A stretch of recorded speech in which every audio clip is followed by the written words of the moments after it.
जीतू भाई सुना रहे हैं 26 जनवरी 2026 स्वतंत्रता, संविधान और बलिदान की कहानी।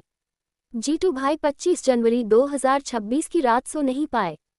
कमरे में शांति थी, लेकिन मन में इतिहास की गूंज, स्वतंत्रता संग्राम, तिरंगा, संविधान और वे सैनिक जो हर रात हमारी नींद की रखवाली करते हैं। उसी बेचैनी में, उसी गर्व में उन्होंने ये कहानी लिखी। और आज 26 जनवरी 2026 दिन सोमवार, वह इसे आप सबको सुना रहे हैं। कहानी शुरू होती है 1929 से, जब राष्ट्रीय आंदोलन के दौरान पूर्ण स्वराज को औपचारिक राजनीतिक लक्ष्य बनाया गया। देश ने तय किया कि अब आधी आज़ादी नहीं, पूरी आज़ादी चाहिए। इसी संकल्प के प्रतीक के रूप में 26 जनवरी 1930 को पूरे भारत में पूर्ण स्वराज दिवस मनाया गया। उस दिन भारत ने ब्रिटिश शासन के अधीन उपनिवेश होने को नकार दिया और अपने भविष्य का रास्ता खुद चुनने का साहस दिखाया। समय आगे बढ़ा। 15 अगस्त 1947 को देश आज़ाद हुआ, लेकिन कानून अब भी पुराने थे। आज़ादी को स्थायी आधार देने के लिए संविधान सभा बनी। लगभग 2 साल, 11 महीने और 17 दिनों की गहन बहस, परिश्रम और सहमति के बाद 26 नवंबर 1949 को संविधान अपनाया गया। और उसी ऐतिहासिक भावना को सम्मान देने के लिए, जो 1930 के पूर्ण स्वराज से जुड़ी थी, 26 जनवरी 1950 को संविधान लागू किया गया। उस दिन भारत औपचारिक रूप से संप्रभु, लोकतांत्रिक गणराज्य बना।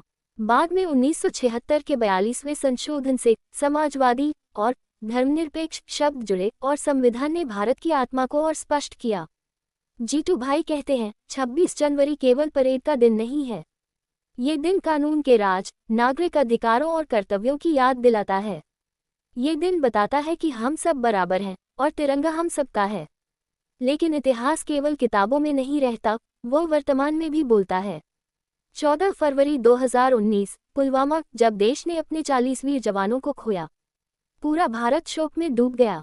वह दिन याद दिलाता है कि हमारी सुरक्षा कितनी कीमती है और इसकी कीमत हमारे सैनिक अपने खून पसीने से चुकाते हैं।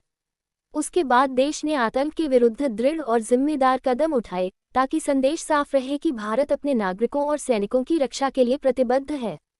जीतू भाई आगे कहते हैं, हमारी सीमाएं केवल नक्शे की रेखाएं नहीं हैं, वे जवानों की सांसों से सुरक्षित हैं।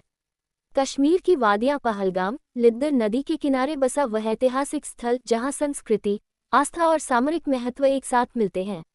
अमरनाथ यात्रा का मार्ग, देवदार के जंगल और वह धरती जहां हर मौसम में हमारे सुरक्षा बल तैनात रहते हैं।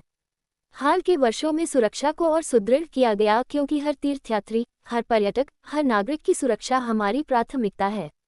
कहानी 2025 तक आती है, जब सीमा पार आतंकवाद के ढांचों को निष्क्रिय करने के लिए लक्षित, संयमित और तनाव कम करने वाली कार्रवाई की गई, ताकि निर्दोषों की जान बचे और शांति का मार्ग बना रहे।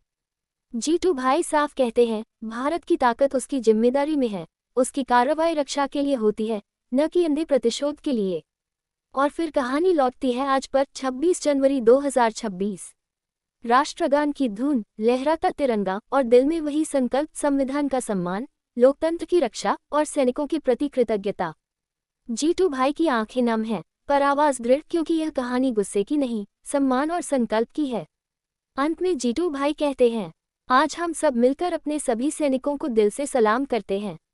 जो सीमा पर हैं, उनकी सलामती के लिए दुआ। जो शहीद हो चुके, उनके परिवारों के लिए सम्मान और समर्थन। जीतू भाई की ओर से सभी देशवासियों को गणतंत्र दिवस की हार्दिक शुभकामनाएं। संविधान अमर रहे, तिरंगा ऊंचा रहे और भारत की एकता अटूट रहे। जय हिंद। रीजन लेटर आई, रीजन लेटर एन।